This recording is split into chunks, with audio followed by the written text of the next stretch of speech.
Hello, আসসালামু আলাইকুম। সবাইকে টিয়া হাবের পক্ষ থেকে শুভেচ্ছা। আজকে আমি আ সেন্ট্রাল ফার্মা নিয়ে কিছু বেসিক কথা বলতে চাচ্ছি। আ স্ক্রিনে আপনারা দেখতে পাচ্ছেন সেন্ট্রাল ফার্মা শেয়ারটির উইকলি চার্ট। এক্ষেত্রে আমরা যে ডাউন ট্রেন্ডের যে চ্যানেল দেখতে পাচ্ছি, চ্যানেল ব্রেক করেছে আরও মোটামুটি ৪ সপ্তাহ আগেই। শেয়ারটি তার চ্যানেল ব্রেক করে কিন্তু এখন উপরের দিকে যাচ্ছে।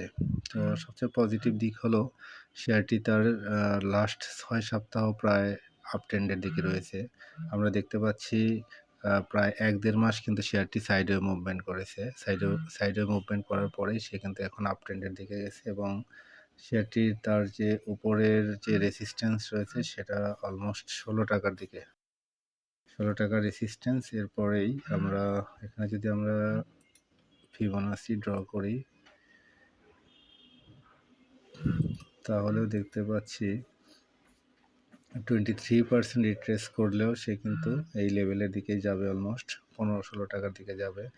এর পরবর্তী রেসিস্ট্যান্স 38% এ রয়েছে ৳১৮-১৯ দিকে।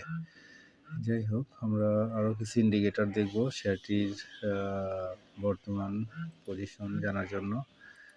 আপনারা দেখতে পাচ্ছেন যে শেয়ারটির কিন্তু লাস্ট কয়েক সপ্তাহ গ্রিন ক্যান্ডেলে প্রচুর ভলিউম পাচ্ছে। অনেকদিন পরে কিন্তু ভলিউম ন্যারো হওয়ার পরে আবার ভলিউম এখানে অ্যাকুমুলেশন হওয়া শুরু করেছে এবং প্রাইস মুভমেন্টও কিন্তু মোটামুটি ভালো। আমরা দেখতে পাচ্ছি যে শেয়ারটি অলমোস্ট ৳৮ থেকে এখন ৳১৪ দিকে অবস্থান করছে। আর শেয়ারের সামনের রেসিস্ট্যান্স রয়েছে ৳১৫, ৳১৫.৫০ বা ৬০ পয়সার দিকে। এরপরে আমরা কিছু বেসিক বিষয় দেখব। শেয়ারটি যদি ডেইলি চার্টে বোলিঙ্গার ব্যান্ড দেখি, ডেইলি চার্টে আমরা বোলিঙ্গার ব্যান্ডটা দেখব।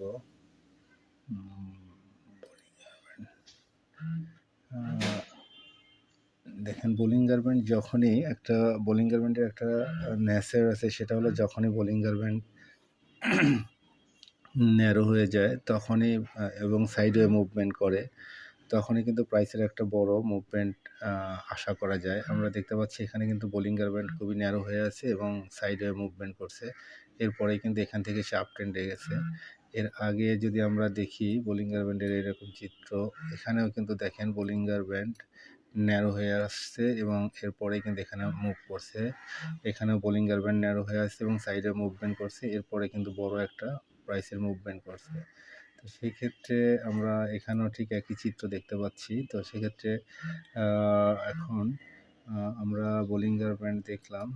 যদি ইসিমোকুটা দেখে আসি, ইসিমোকু ক্লাউডের উপরেই অবস্থান করছে ডেইলি চার্টে।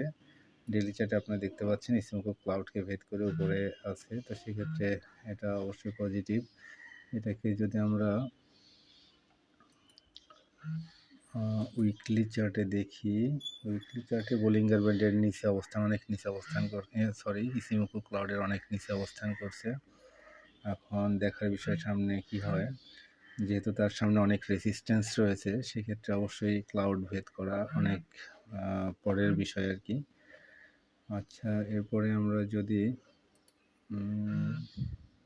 অন্য কিছু ইন্ডিকেটর দেখে আসি। ইয়েস, আমরা এখানে দেখব ম্যাকডিটা দেখব। ম্যাকডির পজিশন কিন্তু খুবই ভালো উইকলি চার্টে।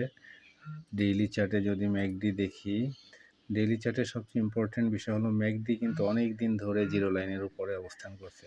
আমরা দেখতে পাচ্ছি অলমোস্ট অক্টোবরের ২০ তারিখ থেকে ম্যাকডি জিরো লাইনের উপরে যাওয়ার পরে আর কিন্তু বলা যায় জিরো লাইনের নিচে আসে নাই, অর্থাৎ গ্রিন ক্যান্ডেলেই কিন্তু ম্যাকডি উপরে অবস্থান করছে।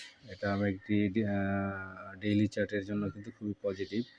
আমরা যদি মানি ফ্লো আরএসআই দেখি, আরএসআই খুবই স্ট্রং। আমরা দেখতে পাচ্ছি যেহেতু প্রাইস মুভমেন্ট অনেকদিন ধরেই করছে, তো সেক্ষেত্রে আরএসআই কিন্তু একটা আপ ট্রেন্ডে রয়েছে। যদিও আরএসআই তার একটা রিস্কি জোন বলা যায়, এখান থেকে কারেকশনে যাওয়ার একটা চান্স দেখা যাচ্ছে। বারবারই এই লেভেল থেকে কিন্তু আরএসআই নিচের দিকে আসছে।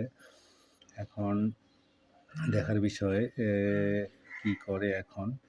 এরপরে যদি আমরা মানি ফ্লো দেখি, ইয়েস, মানি ফ্লোটাও কিন্তু খুবই ভালো একটা পজিশনে রয়েছে, অর্থাৎ অনেক দিন ধরেই কিন্তু এখানে স্মার্ট মানির একটা ইনভলভমেন্ট দেখা যাচ্ছে।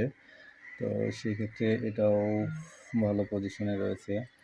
আচ্ছা, এরপরে আমরা দেখতে পারি শেয়ারটির অলমোস্ট অনেক বড় একটা কারেকশন হয়। আমরা দেখতে পাচ্ছি শেয়ারটি কিন্তু অলমোস্ট 35 টাকা থেকে বড় একটা কারেকশন ফেলে যায়। তো যাই হোক, এক্ষেত্রে আমরা নিচের দিকে যখন 35 টাকা ছিল, শেয়ারে কিন্তু প্রচুর ভলিউম হয় এবং এখান থেকেই শেয়ার অলমোস্ট 7 টাকা নেমে যায়। তো সেই ক্ষেত্রে শেয়ারটিতে যারা এখানে এন্ট্রি দিয়েছিল তারা কিন্তু অনেকেই অনেক উপরেই আসলে আটকা পড়ে আছে বলে অনুমান করা যায়। যে শেয়ারটিতে যারা এখানে বের হতে পারেনি তারা কিন্তু অবশ্যই বের হতে পারেনি। এখন তারা হয়তো চেষ্টা করবে বের হওয়ার। তো সেই ক্ষেত্রে শেয়ারটি দেখতে পাচ্ছেন তার সামনে রেজিস্ট্যান্স এবং তার পরবর্তী রেজিস্ট্যান্স আমরা দেখতে পাচ্ছি গ্রাফে 18 টাকা। এরপরে রয়েছে অলমোস্ট 21 টাকার দিকে। যাই হোক, এটাই হলো সেন্ট্রাল ফার্মের বর্তমান অবস্থা।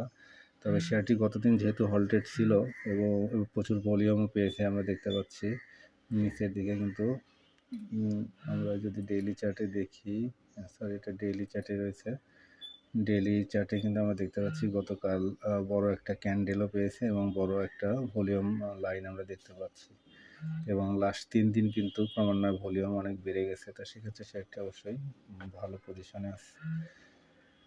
যাই হোক, সবাই জেনে বুঝে বিনিয়োগ করবেন। সবার জন্য শুভকামনা থাকলো। আসসালামু আলাইকুম।